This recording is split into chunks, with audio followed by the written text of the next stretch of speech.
పరిపాలనా వైఫల్యం దీనంతటికి కారణం చంద్రబాబు నాయుడు 12 నెలల ఘోర పరిపాలనా వైఫల్యం. ఎలా వైఫల్యం చెందాడు?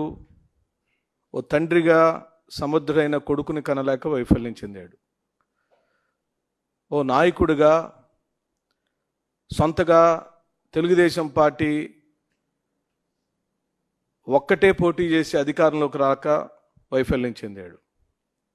పొత్తు పెట్టుకున్న బీజేపీ నిధులు తెచ్చుకోవటంలో ఫెయిల్ అయ్యాడు.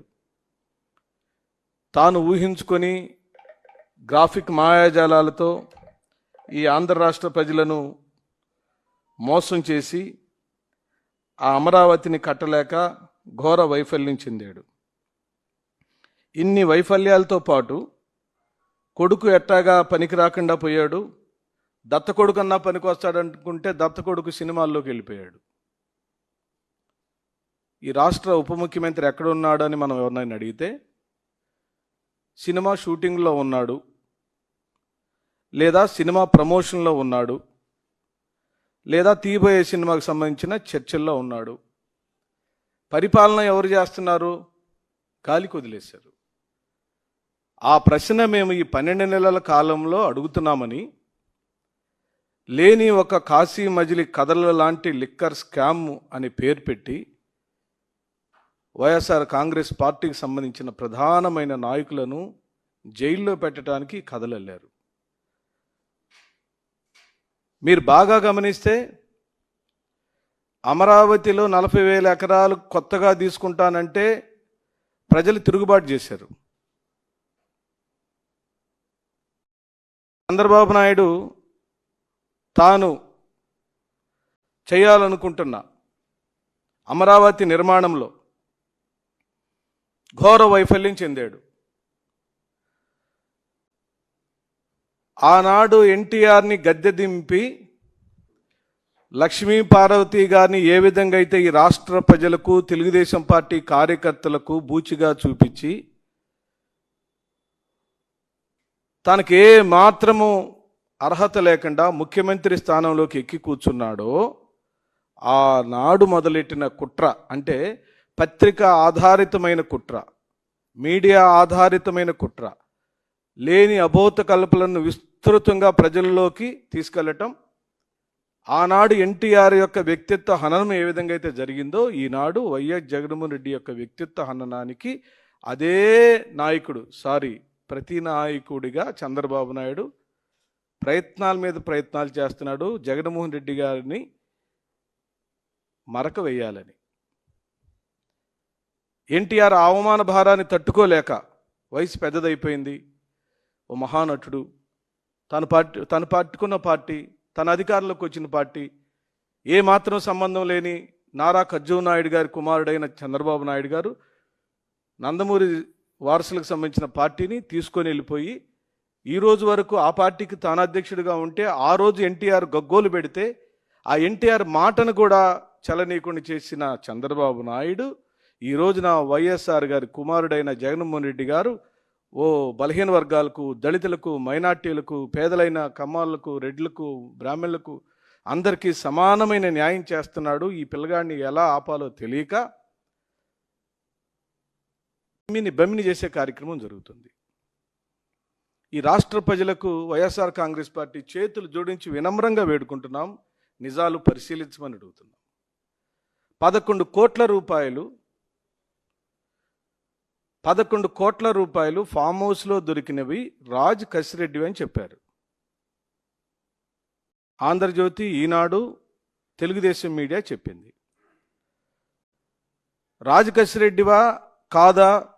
రాజ్ కసిరెడ్డి మద్యం ఈ పనుల్లో చేశాడా లేదా, ఆయన పాత్ర ఏమిటి అనే దాని మీద వైఎస్ఆర్ కాంగ్రెస్ పార్టీకి ఏమాత్రం సంబంధం లేదు. నేను దాని గురించి మాట్లాడట్లేదు. రాజ్ కసిరెడ్డి వాదనను గురించి రాష్ట్ర ప్రజలకు చెబుతున్నాను. రాజ్ కసిరెడ్డి వాదన ఏమిటంటే, ఫామ్ హౌస్లో దొరికిన 11 కోట్ల రూపాయల డబ్బులను దయచేసి డిపాజిట్ చేస్తే బ్యాంకులలో మిగతా డబ్బులతో వాటిని కలపొద్దు అని చెప్పాడు. రాష్ట్ర ప్రజలారా, విఘ్నులారా, మేధావులారా, పత్రికేయుల ప్రముఖులారా, మీడియా సోదరులారా, ఆలోచించమని చెప్పి అడుగుతుంది వైఎస్ఆర్సీపీ. ఆ డబ్బులు కలపద్దు, అఫిడవిట్ వేశాడు కోర్టులో. ఇంకా పైగా ఏమడిగాడు రాజకేశ్ రెడ్డి? ఆ నోట్ల మీద ఉన్న నంబర్లను 2024 ఎన్నికల తదుపరి ముద్రించబడినవా, 2024 ఎన్నికలకు ముందు ముద్రించబడినవా కూడా తెలుసుకోవాలి కదా. అవి నా డబ్బులే అన్నప్పుడు, ఆ డబ్బులు కొత్తవైనప్పుడు, ఆ డబ్బులు ఏదో ఒక బ్యాంకులో నుంచి విత్డ్రా చేసే ఉంటారు కదా, ఆ బ్యాంకు వివరాలన్నీ కూడా బయటకు వస్తాయి కదా. ఆ ఫలానా నంబరు, ఆ నోట్ల కట్ల మీద ఉన్న నంబరు ఏ బ్యాంకు నుంచి విత్డ్రా చేసినవో ఈ రాష్ట్ర ప్రజలకు చెప్పాలి కదా అని రాజకేశ్ రెడ్డి కోర్టులో తన వాదనల్ని ఫైల్ చేశాడు. జడ్జి గారు ఏసీబీ కోర్టు చాలా న్యాయసమ్మతంగా తీసుకుని, మీరు ఎట్టి పరిస్థితుల్లో దొరికిన డబ్బులను మీరు డిపాజిట్ చేయొద్దు, చేస్తే వాటిని విడిగా పెట్టమని చెప్పింది. ఏ బాక్సులో డబ్బులు దొరికినవో ఆ డబ్బుల వరకు, ఆ నోట్ల కట్ల వరకు మనీలో అన్ని డబ్బులతో కలపద్దు, ఈ డబ్బుల వరకు విడిగా పెట్టమని చెప్పింది. విచారణకు వచ్చిన అధికారి ఏసీబీ కోర్టులో న్యాయమూర్తి గారు చెప్పిన మాటకు మేము ఇప్పటికే డిపాజిట్ చేసాము అని చెప్పాడు. ఇది క్రైమ్ స్టోరీ అని ముందే చెప్పాను కదా. పూరి జగన్నాథ్ తెలుగు సినిమా ఇండస్ట్రీలో బాగా క్రైమ్ స్టోరీలు రాసే రచయితలు కూడా, దర్శకులు కూడా చంద్రబాబు నాయుడు, తెలుగుదేశం పార్టీ, ఈనాడు, ఆంధ్రజ్యోతిలు రాసే రచనల ముందు తల తోగలేకపోతున్నారండి. అసలు ఈ స్టోరీలు మనం ఇది వినే కొద్దీ, చెప్పే కొద్దీ, ఫలానా డబ్బులు నీది అని చెప్పేటప్పుడు ఆ డబ్బులు నేను ఎక్కడి నుంచి విత్డ్రా చేశాను, ఏ బ్యాంకులో నుంచి విత్డ్రా చేశాను, ఆ సీరియల్ నెంబరు ఆ బ్యాంకులో నమోదు అవుతుందా లేదా? ఈ రాష్ట్ర ప్రజలకు చెప్పండి, చంద్రబాబు నాయుడు చెప్పండి. ఎందుకు నీ సిట్ బృందం ఆ డబ్బులు ఎక్కడ డిపాజిట్ చేశారు, ఏ బ్యాంకులో చెప్పారో వాటికి సంబంధించిన రిసిప్ట్ ఇవ్వమని అడుగుతుంది కోర్టు. బ్యాంకులో డిపాజిట్ చేస్తే ఏ బ్యాంకులో డిపాజిట్ చేశారు, ఏ బ్యాంకులో పెట్టారో ఆ బ్యాంకుకు సంబంధించిన రిసిప్ట్ ఇవ్వమంటే ఆ అధికారి నిన్న ఉదయం నుంచి కోర్టులోకి వెళ్ళి, నిన్న ఉదయం కోర్టులో నుంచి వెళ్ళిపోయి ఈ రోజు వరకు కోర్టుకు హాజరు కాలేదు. రాష్ట్ర ప్రజలారా, బాధ్యత కలిగిన ప్రజలారా, ఆనాడు ఎన్టీఆర్ని ఏ విధంగా అయితే కుట్రబన్ని చంద్రబాబు నాయుడు గద్దె దింపి తానే శాశ్వతంగా తెలుగుదేశం పార్టీకి సంబంధించిన అధినేతగా ఉండటానికి చేసిన కుట్రలలో కొన్ని కుట్రలు ఈ రోజున స్వర్గీయ రాజశేఖర రెడ్డి గారి కుమారుడు శ్రీ వైఎస్ జగన్మోహన్ రెడ్డి మీద చేయటానికి తెరలేపాడు. ఖచ్చితంగా ఇది కుట్ర. నిజంగానే రాజకేశ్ రెడ్డికి సంబంధించిన డబ్బులైతే రాజకేశ్ రెడ్డి చెప్పిన వాదనలు అంగీకరించిన ఏసీబీ కోర్టు చెప్పినట్లుగా ఆ డబ్బులు ఎక్కడున్నాయో, ఏ బ్యాంకులో ఉన్నాయో వాటిని సపరేట్గా పెట్టమని చెప్పింది ఏసీబీ కోర్టు. పెట్టారా అని అడుగుతున్నాం మేము కూడా. వైఎస్ఆర్ కాంగ్రెస్ పార్టీ కూడా ఈ ప్రభుత్వాన్ని, ఈ ప్రభుత్వ హయాంలో నడుస్తున్న సిట్ అధికారులను మీరు ఆ డబ్బులను ప్రత్యేకంగా పెట్టారా, ఏ బ్యాంకులో డిపాజిట్ చేశారో వివరాలు దయచేసి రాష్ట్ర ప్రజలకు చెప్పమని అడుగుతుంది వైఎస్ఆర్ పార్టీ. ఎందుకంటే ఆ రాజకేశ్ రెడ్డిని మాకు లింక్ చేసి, మా నాయకుడు జగన్మోహన్ రెడ్డి గారికి లింక్ చేసి మీరు పదే పదే చేస్తున్న ఈ దుష్ట పన్నాగాలు ఈ రాష్ట్ర ప్రజలకు చెప్పాలనే మా ప్రయత్నం. రాజకేశ్ రెడ్డి లిక్కర్ స్కామ్లో ఇరుక్కొని ఉంటే, తప్పు చేస్తుంటే న్యాయబద్ధంగా ఏ శిక్షలు వేసినా వైఎస్ఆర్ కాంగ్రెస్ పార్టీకి ఏ మాత్రం సంబంధం లేదు, ఉండటానికే వీల్లేదు. కానీ మా నాయకుడు జగన్మోహన్ రెడ్డి మీద కుట్ర జరుగుతుంది, ఆ నాయకుడికి లింక్ చేసి రాజకేశ్ రెడ్డి పేరుని మీరు వాడుతున్నారు కాబట్టి మేము అభ్యంతరం పెడుతున్నాం. రాజకేశ్ రెడ్డి వాదనలను మీరు వినాలి, ఏసీబీ కోర్టుకు వివరాలు చెప్పమని డిమాండ్ చేస్తున్నాం. అక్కడ దొరికారండి దొంగల ముఠ. ఎక్కడో చోట దొరుకుతారు కానీ బాగా ప్లాన్ చేసి, పకడ్బందీగా ప్లాన్ చేసిన దొంగలు ఏదో ఒక క్లూ వదిలినట్టు ఆ డబ్బులు రాజకేశ్ రెడ్డి ఫలానా farm house owner Rajakesh Reddy ఇద్దరు స్నేహితులు కాబట్టి అక్కడ దాచిపెట్టుకున్నాడని చెప్తే, ఆయన తెల్లారేసరికి రాజకేశ్ రెడ్డి ఏమన్నాడు, ఆ డబ్బులు నాయే అయితే, ఆ డబ్బులు నేను దాచిపెట్టి ఉంటే ఆ డబ్బులు సపరేట్గా పెట్టండి, ఆ ప్రింటెడ్ నంబర్లన్నీ జాగ్రత్తగా ఉంచండి, నేను ఎక్కడి నుంచి తెచ్చానో అవన్నీ ప్రూవ్ చేద్దురుకోనని చెప్పాడు. ఎందుకు పారిపోయింది ప్రభుత్వం? సిట్ అధికారులు ఇక్కడ ఘోర వైఫల్యం చెందింది సిట్టు. మీరు తెలుగుదేశం పార్టీకి తొత్తులుగా పనిచేస్తున్నారు, తస్మత్ జాగ్రత్త అని చెప్పి అంటున్నాం సిట్ అధికారులకు.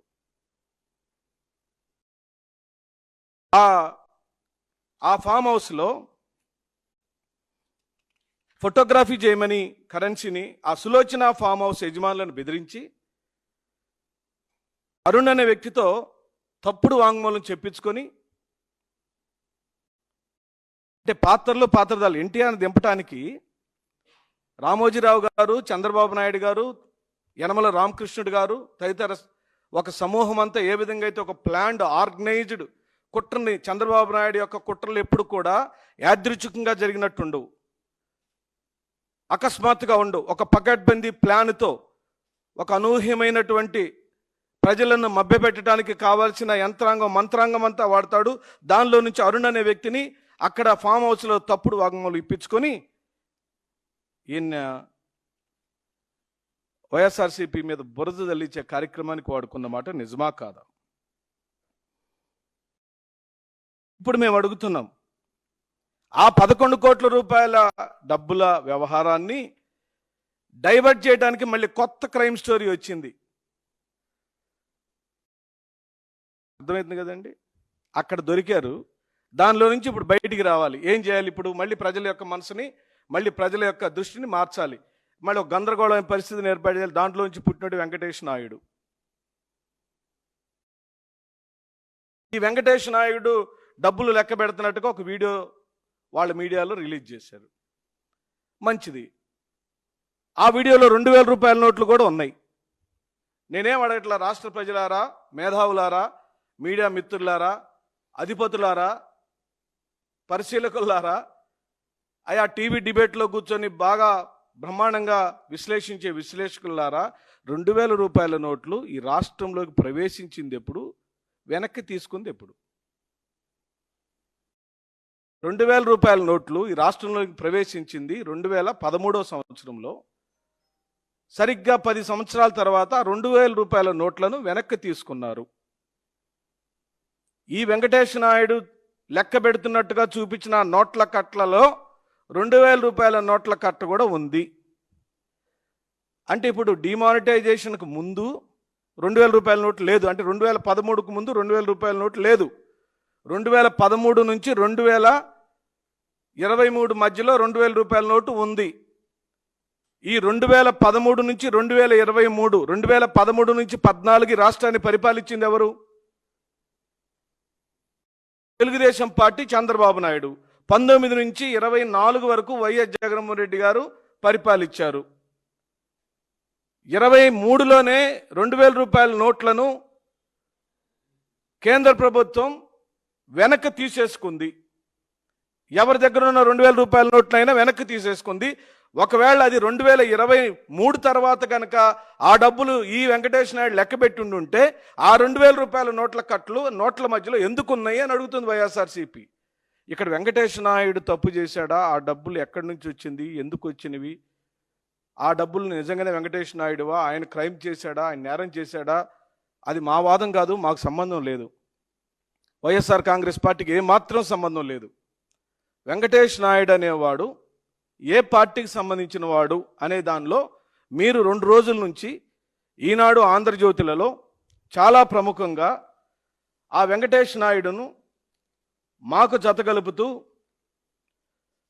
వైఎస్ఆర్సీపీతో ఆయనకు సంబంధాలు ఉన్నాయని, వైఎస్ఆర్ కాంగ్రెస్ పార్టీకి సంబంధించిన వాడేనని, చెవిరెడ్డి భాస్కర్ రెడ్డికి అత్యంత అనుంగ శిష్యుడని, భాస్కర్ రెడ్డి ఆంతరంగికుడని, చెవిరెడ్డి భాస్కర్ రెడ్డి గారికి సంబంధించిన ఆర్థిక లావాదేవీలను ఈయనే చూశాడని మీరు ఒక అభియోగం మోపారు. దానికి ఆధారంగా ఒక ఫోటోను విడుదల చేశారు. అది మార్ఫింగ్ ఫోటోనా, తలకాయ తీసి తలకాయ పెట్టారా, మీరు ఏం చేశారో నాకు తెలియదు. అది విచారణ అధికారులే విచారించాలా.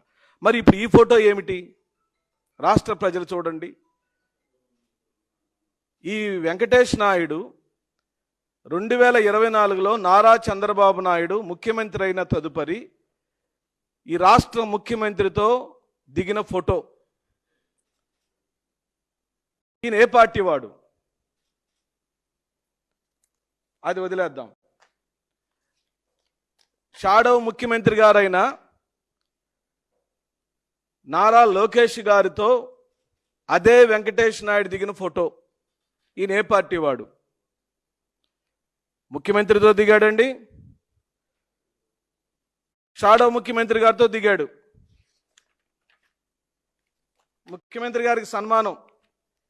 అయ్యా మళ్ళీ డూప్లికేట్ అనుకుంటారేమో, మార్ఫింగ్ అనుకుంటారో, షాల్వా సేమ్ టు సేమ్, అదే షాల్వా.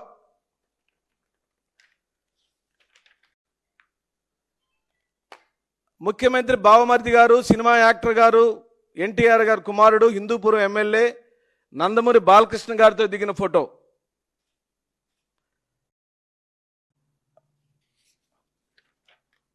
సరే, అదే ఈ వెంకటేష్ నాయుడు బాలకృష్ణ గారి రెండవ అల్లుడు, గీతం సంస్థ అధినేత, విశాఖపట్నం ఎంపీ, స్వయానా ఆంధ్ర రాష్ట్ర ముఖ్యమంత్రికి అత్యంత సమీప బంధువు ఈ ఎంపీ గారితో ఫోటో. ఒక ఎంపీ గారితో కాదు, ప్రస్తుత కేంద్ర మంత్రి, గుంటూరు ఎంపీ పెమ్మచాని చంద్రశేఖర్ గారితో ఫోటో. వాళ్ళ మిత్ర బృందం అంతా దిగారు. నారా లోకేష్ గారితో ఒక ఫోటో కాదు, ఒక సందర్భం కాదు, 2 సందర్భాల్లో ఉన్నాయి. అంటే ఈయన అనుకున్నప్పుడల్లా కలిశాడు. ప్రస్తుత ప్రభుత్వంలో ముఖ్యమంత్రి గారి కుమారుడు, ముఖ్యమంత్రి గారి కన్నా ఎక్కువ అధికారం చెలాయిస్తున్న రెడ్ బుక్ రాజ్యాంగ సృష్టికర్త నారా లోకేష్ గారు ఈ నాయుడు గారిని ఎప్పుడంటే అప్పుడు కలిశాడు, ఎక్కడంటే అక్కడ కలిశాడు. మేమేదో ఉగాది ఫంక్షన్లో, ఉగాది జరిగేటప్పుడు గుంపులో ఎవరో వస్తే ఆనాటి ముఖ్యమంత్రి గారికి ఆ జిల్లా వాస్తవుడిగా పరిచయం చేయడానికి చెవిరెడ్డి భాస్కర్ రెడ్డి గారు ఉంటే భాస్కర్ రెడ్డి గారికి అంటగట్టాడు, ఈయన నోట్ల కట్టలు లెక్క పెడుతున్నట్టు. మరి ఇప్పుడు స్వయాన ముఖ్యమంత్రి గారితో ఉన్నాడు కదా, ఇప్పుడు ఆ డబ్బులని చంద్రబాబు నాయుడు అని మేము అంటున్నాం. ఖచ్చితంగా నారా చంద్రబాబు నాయుడిని, నారా లోకేష్ని, పెమ్మసాని చంద్రశేఖర్ని, విశాఖపట్నం ఎంపీని సిట్ అధికారులు తక్షణమే విచారించాలి. సిట్ అధికారులు ఏ మాత్రం దీంట్లో వెనకంజ వేసినా ఇది మీ కాశీ మజిలీ కథలలో వికృతమైన పారాగ్రాఫ్గా మిగిలిపోతుంది. ఫోటో ఆధారితంగా మీరు నేరాన్ని ఆపాదిస్తే, వైఎస్ జగన్మోహన్ రెడ్డి గారు ముఖ్యమంత్రి స్థానంలో ఉండినప్పుడు ఒక సాధారణమైన పౌరుడిలాగా వచ్చి అతను ఫోటో దిగితే, చెవిరెడ్డి భాస్కర్ రెడ్డితో ఫోటో దిగితే, ఆయన ఎక్కడో వీడియోలో లెక్కబెట్టిన కట్లన్నీ మాకు ఆపాదించి వైఎస్ జగన్మోహన్ రెడ్డి గారిని దోషం చేయాలనే కార్యక్రమం జరుగుతుంది కదా.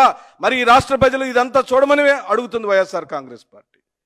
వినమ్రంగా, విధేయతతో, బాధ్యత కలిగిన ఓ రాజకీయ పార్టీగా మీరు ఓట్లేస్తే గెలిచి ముఖ్యమంత్రి అయిన జగన్మోహన్ రెడ్డి గారు మీకు పథకాలు ఇచ్చాడు, నేనున్నానని ఆదుకున్నాడు. తనెక్కడ కూడా ఒక్కసారి కూడా ప్రజలను వదిలిపెట్టిన సందర్భమే లేదు.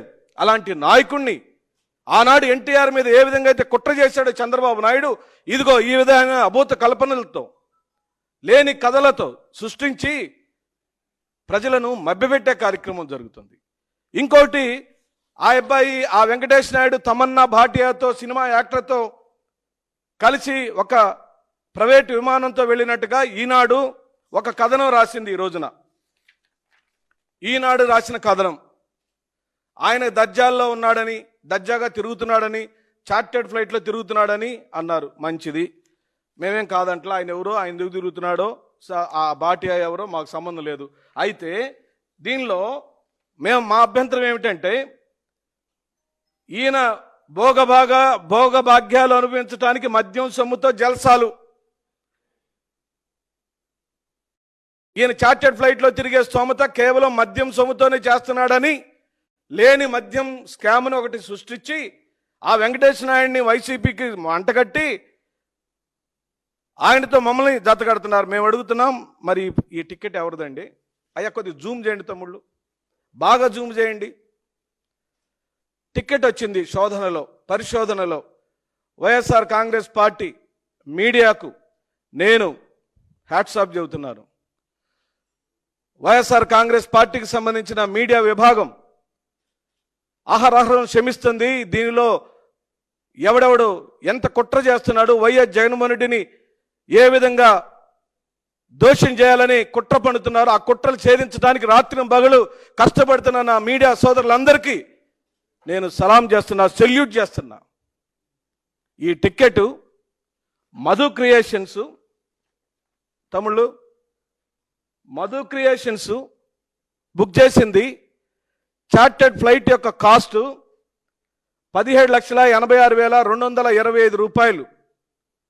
హైదరాబాద్ నుంచి కోయంబత్తూర్, కోయంబత్తూర్ నుంచి హైదరాబాద్కు వచ్చింది. ఈ హైదరాబాద్ టు కోయంబత్తూర్, కోయంబత్తూర్ టు హైదరాబాద్ జరిగే ప్రయాణము ఈ మధు క్రియేషన్ ఎవరు మీరు గూగుల్ చేయండి. సినిమా ఇండస్ట్రీకి సంబంధించిన ఆ క్రియేటివ్ సంస్థ ఎవరు, ఆ ప్రొడక్షన్ హౌస్ ఎవరు, ఆ నిర్మాత ఎవరు, ఆయన ఏ పార్టీకి సంబంధించిన వాడు, ఈ తేదీ ఎప్పుడు, ఇది 13/4/2025 నాడు బుక్ చేయబడింది. 13వ తారీఖు 4వ నెల ఏప్రిల్ 2025 ఎలక్షన్ వచ్చిన సంవత్సరం తర్వాత కూడా మద్యం డబ్బులతో ఇతను జల్సా చేస్తున్నాడని చెబుతుంది ఈనాడు. ఇక్కడ దయచేసి పాత్రికేయ మిత్రులు, కేస్ స్టడీ ఇది కేస్ స్టడీ. ఎన్టీఆర్ని ఏ విధంగా అయితే లక్ష్మీపార్వతికి ముడిపెట్టి లక్ష్మీపార్వతి రాజ్యాంగేతర శక్తిగా మారిపోయింది, మన పదవులకి లోపం వచ్చేసింది, ఇదిగో అది చేస్తుంది ఇది చేస్తుంది అని ఏ విధంగా అయితే ఒక అభూత కల్పన ఎన్టీఆర్ మీద సృష్టించాడో 2025 ఏప్రిల్ సంవత్సరంలో మధు క్రియేషన్ అనే ఒక సినిమా సంస్థ ఓ ఫిలిం యాక్టర్ అయిన తమన్నా భాటియాకు ఆ వెంకటేష్ నాయుడు అని అతను కూర్చున్నారు. దానిలో ఇంకా కొంతమంది ఉండుంటారు తప్పనిసరిగా, ఆ ఫ్లైట్లో మిగతా వాళ్ళు కూడా ఉండుంటారు. వాళ్ళిద్దరే దిగిన ఫోటోని పెట్టారు. ఆ ఫోటో పెట్టడానికి కానీ తమన్నా భాటియా వెంకటేష్ నాయుడు కూర్చున్నందుకు కానీ వాళ్ళు ఎక్కడికి వెళ్ళారనే దానికి కానీ ఎక్కడి నుంచి ఎక్కడికి వచ్చారు మాకు సంబంధం లేదు. అది మా ఆర్గ్యుమెంట్ కాదు. మా ఆర్గ్యుమెంట్ అలా ఆ వెంకటేష్ నాయుడిని వైఎస్ఆర్ కాంగ్రెస్ పార్టీతో మీరెందుకు ముడి పెడుతున్నారని అడుగుతున్నాం. మాకే సంబంధం ఉంది దానిలో. వెంకటేష్ నాయుడు కనుక వైఎస్ఆర్ కాంగ్రెస్ పార్టీకి సంబంధించిన వాడైతే నువ్వు చెప్పినట్టే మద్యం స్కామ్లో కోట్ల రూపాయలు సంపాదించి ఉంటే నీ ప్రభుత్వంలో ఫోటోలు ఎందుకు దిగాడయా? నీ ముఖ్యమంత్రితో ఫోటోలు ఎందుకు దిగాడు? ముఖ్యమంత్రి కుమారుడు లోకేష్ గారితో ఎందుకు ఫోటోలు దిగాడు? కేంద్ర మంత్రి పెమ్మసాని చంద్రశేఖర్ ఎందుకు ఫోటోలు దిగాడు? సినిమా షూటింగ్లకు వెళ్ళే ఫ్లైట్లలో సినిమా యాక్టర్తో కూర్చొని ఎవరో ఒక అతను దిగితే ఆ వ్యక్తిని తీసుకొచ్చి వైఎస్ఆర్ కాంగ్రెస్ పార్టీ మీద రుద్ది ఆ వెంకటేష్ నాయుడికి, వైఎస్ జగన్మోహన్ రెడ్డి గారికి, ఆ వెంకటేష్ నాయుడికి, చెవిరెడ్డి భాస్కర్ రెడ్డికి, ఆ వెంకటేష్ నాయుడికి, ఎల్ఐకి, వెంకటేష్ నాయుడు ప్రతి ఒక్కడికి లింకులు కలిపి ఏం సోద్యం చేద్దామనండి. సిగ్గులేని మీ ప్రభుత్వం, దారి దోపిడి దొంగల ముఠాల ప్రభుత్వం ఇది. ఈ రాష్ట్రంలో ఇసుకను దోచుకుంటున్న ప్రభుత్వం మీరు. ఈ రాష్ట్రంలో ఖనిజ సంపదను దోచుకుంటున్న దొంగల ప్రభుత్వం మీరు. ఈ రాష్ట్రంలోని గ్రానైట్ ఇండస్ట్రీని కుప్పగొల్చిన దొంగల ముఠా ప్రభుత్వం మీరు. ఈ రాష్ట్రంలో రేషన్ బియ్యంని నిలువున దోచుకొని నియోజకవర్గాల వారీగా 35 లక్షలు 25 లక్షలు వసూలు చేస్తున్న దొంగల ముఠాలు మీరు. ఆ దోపిడిని, క్వాడ్జిని, సున్నప్రాయిని దోచుకుని తింటూ ఆ దోపిడీ మొత్తాన్ని మభ్యపెట్టడం కోసం వైఎస్ జగన్మోహన్ రెడ్డి అడ్డుగా ఉన్నాడు కాబట్టి, జగన్మోహన్ రెడ్డి పేదల పక్షపాతిగా ఉన్నాడు కాబట్టి, జగన్మోహన్ రెడ్డి అగ్రవర్ణాలకు చేయూతనిచ్చాడు, కాపు నేస్తం ఇచ్చాడు, ఈబీసీ నేస్తం ఇచ్చాడు కాబట్టి, ఇంటి పట్టా ఇచ్చాడు కాబట్టి జగన్మోహన్ రెడ్డికి పరిపాలించడానికి వీలు లేదు, రాకూడదు, బెంగళూరుకి వెళ్ళిపోవాలా, మేమే దోచుకొని తినాలా అని. అయ్యా Chandrababu Naidu, Lokesh, Pavan Kalyan, so and so పచ్చదండు మొత్తాన్ని చెబుతున్నా, మళ్ళీ 2027 ఎన్నికలు వచ్చినా 29 ఎన్నికలు వచ్చినా ఈ రాష్ట్రానికి కాబోయే ముఖ్యమంత్రి శ్రీ వైఎస్ జగన్మోహన్ రెడ్డి అనే విషయాన్ని మీరు జ్ఞాపకం చేసుకోండి, బాగా ప్రతిరోజు గుర్తు చేసుకోండి. అలాగనే సిట్ అధికారులు ఎవరెవరైతే ఏ విధంగా అయితే మా పరువుల పైన, మా కుటుంబాల పైన, మా జీవితాల మీద దాడి చేస్తున్నారో, తెలుగుదేశం పార్టీ యొక్క జేబు సంస్థగా మారిపోయారో, తెలుగుదేశం పార్టీకి అనుకూలమైన అధికారులుగా మారిపోయారో మీరందరూ చాలా జాగ్రత్త అని చెప్పి అడుగుతుంది. మీ న్యాయబద్ధమైన ఏ విచారణకు మేము అడ్డం కాదు. మీరు చేసే ప్రతి మంచి పనికి మేము ఎప్పుడు సపోర్ట్గానే ఉంటాం. కానీ జగన్మోహన్ రెడ్డి గారిని వ్యక్తిత్వ హననం చేయాలని, జగన్మోహన్ రెడ్డికి పరువు నష్టం కలిగించాలని, జగన్మోహన్ రెడ్డి అడ్డు తొలగించుకోవాలని మీరు చేస్తున్న ప్రతి ప్రయత్నాన్ని మేము అడ్డుకునే ఉంటాం. ఏమండి, ఆ విమానం వీళ్ళు బుక్ చేశారు కదా, ఈ మధు క్రియేషన్ విమానం ఎవరిదో తెలుసండి? పరిశోధనలో తేలింది. మీ అందరికీ వార్త, ఫ్లాష్ వార్త. ఈ చార్టెడ్ ఫ్లైటు ప్రస్తుత బీజేపీ నాయకుడు, గతంలో Chandrababu Naidu right hand, CM రమేష్కి సంబంధించిన ఫ్లైటు. బుక్ చేసిందేమో మధు క్రియేషన్స్, ప్రయాణించిందేమో తమన్నా భాటియా, వెంకటేష్ నాయుడు. బుక్ చేసింది మధు క్రియేషన్స్, విమానమేమో చంద్రబాబు నాయుడు గారి స్నేహితుడిది, ప్రయాణించిన వాళ్ళేమో చంద్రబాబు నాయుడు స్నేహితులు. దీనిలో జగన్మోహన్ రెడ్డి గారికి, వైఎస్ఆర్ కాంగ్రెస్ పార్టీ, చెవిరెడ్డి భాస్కర్ రెడ్డి గారికి ఏం సంబంధం ఉందండి? ఏం వాదనలండి ఇవి? ఇది కుట్రకు పరాకాష్ఠగా మేము చెబుతూ, మీరు 11 కోట్ల డబ్బులను ఎక్కడ పెట్టారో, ఎలా కలిపారో, ఏ విధంగా అయితే దాన్ని మాయ చేసి మసిపూడి మాయకాయ చేయటానికి ఈ వెంకటేష్ నాయుడు కుట్రని పైకి లేపారు. ఆ వీడియో ఏ సంవత్సరంలో తీశారు, ఏ ఇంట్లో తీశారు, వీడియో తీసింది ఎవరు? వెంకటేష్ నాయుడు లెక్క పెడుతున్న దగ్గర ఉన్నాడు కదా, వీడియో షూట్ చేసింది ఎవరు? వెనకాల నుంచి ఎర్ర చొక్కా ఒకటి వెళ్ళింది, అతనెవరు? ఇవన్నీ విచారణ అధికారులు తక్షణమే తేల్చమని, పదే పదే జగన్మోహన్ రెడ్డి గారిని ఎట్టి పరిస్థితులలో ఈ విషయాల్లో లాగి మా మనోభావాలు దెబ్బతీయొద్దని, చాలా జాగ్రత్తగా స్టోరీలు, కథలు, మీరు స్టోరీలు, కథలు రాయండి. ఎందుకంటే మీ చతురా విప్లవ లేదు కాబట్టి, ఈనాడు ఇప్పుడు చతురా విప్లవాలకు మించి పనిచేస్తుంది కాబట్టి మీ చతురా విప్లవాలు రాసుకోండి. కానీ మేము ఎన్టీఆర్ లాగా అమాయకంగా మీరు చేసే కుట్రలో బలి మాత్రం జగన్మోహన్ రెడ్డి కాడు. వైఎస్ జగన్మోహన్ రెడ్డి ఇలాగనే కొంతమంది ఢిల్లీ పెద్దలు కుట్రబన్ని ఏదో చేద్దామని ఆశపడిన వాళ్ళందరికీ దిమ్మదిరిగా షాక్ ఇచ్చాడు. 151 మంది ఎమ్మెల్యేలను సొంతగా గెలిపించుకున్నాడు, ముఖ్యమంత్రి అయ్యాడు. నేను ఇప్పటికీ చెబుతున్నా, రేపు చెబుతా, ఎల్లుండి చెబుతున్నా, ఆ పార్టీ ఎన్టీఆర్ కుటుంబానిది, నీది కాదు. నువ్వెన్నాళ్ళున్నా నువ్వు అద్దె ముఖ్యమంత్రివే, నువ్వెన్నాళ్ళున్నా నువ్వు అద్దె ప్రెసిడెంట్వే. నిజంగా నందమూరి వారసులు కూడా ఆలోచించాలి. మీ తాతయ్య గారు పెట్టిన పార్టీ, మీ నాన్నగారి పార్టీ, కజ్జోన నాయుడు గారు అబ్బాయి చంద్రబాబు నాయుడు గారు అధ్యక్షులుగా ఉన్నారు, వారి మనవడేమో ఇప్పుడు షాడో ముఖ్యమంత్రిగా ఉన్నారు. మీరు ఎవరు లేరండి? మీరు ఉండరా? పురంధేశ్వరి గారు బీజేపీలో ఉంది. ఎక్కడ ఈ ప్రపంచంలో ఎక్కడ నీ ఘోరం ఉంటుందండి అసలు? అంటే ఎన్ని మాయల మరాఠీలు కాశీ మధ్యల కథ విప్లవాలు, అంటే క్రైమ్ స్టోరీలు ఎన్ని అల్లితే తనను గాని పార్టీని ఓన్ చేసుకొని ఎలా చేయగలుగుతాడంటే చంద్రబాబు నాయుడు మాత్రమే చేయగలుగుతాడు, ఎవ్వరు చేయలేరు. ఈ ప్రపంచంలో ఏ రాజకీయ నాయకుడు ఇలా చేయలేడు. కేవలం నారా చంద్రబాబు నాయుడు మాత్రమే తనదని కాని రాజకీయాన్ని చేసి చూపిస్తున్నాడు. కేవలం తన దగ్గర ఉన్న మీడియా సంస్థలు, తన క్రైమ్ బుర్రతో.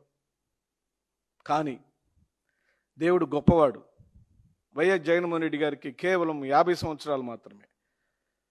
కానీ చంద్రబాబు నాయుడు 77 ఏళ్ల వయసులో సాధించిన అనుభవం మొత్తాన్ని చంద్రబాబు నాయుడు యొక్క ప్రత్యర్థిగా వైఎస్ జగన్మోహన్ రెడ్డి గారు ఆనాడు ఢిల్లీ వాళ్ళ దగ్గర నుంచి కొంత, ఈరోజు చంద్రబాబు నాయుడు ద్వారా కొంత అపారమైన రాజకీయ జ్ఞానాన్ని తెలుసుకుంటున్నాడు. మీ కుట్రల కుతంత్రాలను ఛేదించేవాడు ఒక్కడే, ఈ రాష్ట్ర ప్రజలు ఆదుకునేవాడు ఒక్కడే, ఈ రాష్ట్ర ప్రజలకు కడుపు నిండా అన్నం పెట్టేవాడు ఒక్కడే, ఈ రాష్ట్ర ప్రజలకు ఇల్లు కట్టించేవాడు ఒక్కడే, ఈ రాష్ట్ర ప్రజలకు సంక్షేమ పథకాలను ఇంటికి డోర్ డెలివరీ చేయించే మొగ్గాడు ఒక్కడే, ఆయనే వైఎస్ జగన్మోహన్ రెడ్డి. ఆ వైఎస్ జగన్మోహన్ రెడ్డి ఆపటం మీ వల్ల కాదని చెప్తూ, మేము ఎన్టీఆర్ కాదని చెప్తూ సెలవు తీసుకుంటాం.